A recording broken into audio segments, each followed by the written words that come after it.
Assalamualaikum warahmatullahi wabarakatuh. Salam Praja Wibawa. Yang saya hormati Kepala Satuan Polisi Pamong Praja Kota dan Kabupaten Provinsi DKI Jakarta. Yang saya hormati para Kepala Satpol PP Kecamatan dan Kepala Satpol PP Kelurahan se-DKI Jakarta.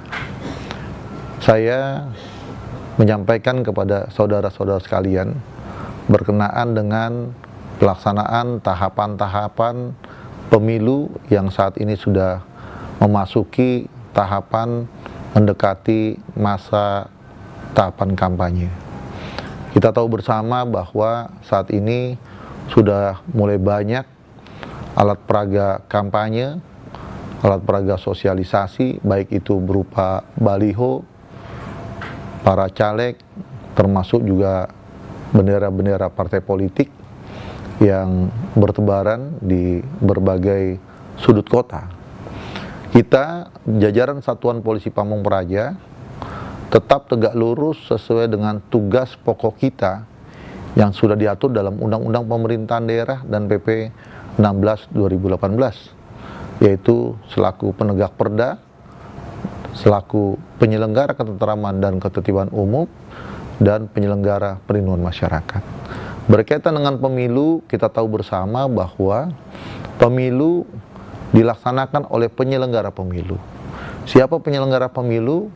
Mereka itu adalah KPU, baik KPU di tingkat pusat sampai dengan tingkat terbawah, KPU daerah. Kemudian juga ada Panwaslu ataupun Bawaslu yang baik di pusat maupun sampai Panwaslu yang ada di daerah. Mereka adalah penyelenggara pemilu. Peserta pemilu adalah partai politik, kemudian calon presiden dan wakil presiden, kemudian calon legislatif, apakah itu DPRD provinsi dan juga DPR RI dan juga DPD RI. Nah, berkaitan dengan tugas fungsi dengan adanya baliho, APK dan sebagainya, saya mengingatkan kepada anggota Satuan Polisi Pamong Praja tidak berinisiasi mengambil tindakan sendiri dalam penurunan alat peraga kampanye ataupun bendera-bendera partai politik. Sekali lagi, saya melarang Anda berinisiasi menurunkan alat peraga kampanye ataupun bendera-bendera partai politik yang ada terpasang di berbagai tempat.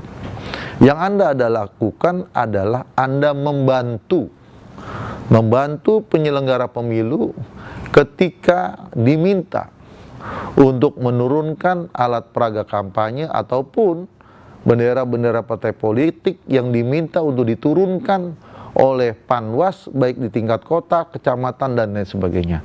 Nah, kalau memang diminta bantuannya, maka ketika menurunkan alat peraga kampanye ataupun atribut-atribut lain, saya ingatkan kepada Anda semua untuk dibuatkan berita acara yang mana memuat tentang berapa jumlah alat atribut yang diturunkan, jenisnya apa, kemudian berapa banyak, lokasinya di mana diturunkan, kemudian ditandatangani bersama oleh Panwas. Ingat sekali lagi, berita acaranya harus ditandatangani oleh Panwas. Anda yang di kecamatan, Anda berhubungan dengan Panwas kecamatan. Anda yang di kota, Anda berhubungan dengan Panwas kota. Sekali lagi, Anda hanya sifatnya membantu. Saya melarang Anda untuk tidak melakukan tindakan inisiatif sendiri. Itu saja pesan saya. Terima kasih. Salam Praja Wibawa. Assalamualaikum warahmatullahi wabarakatuh.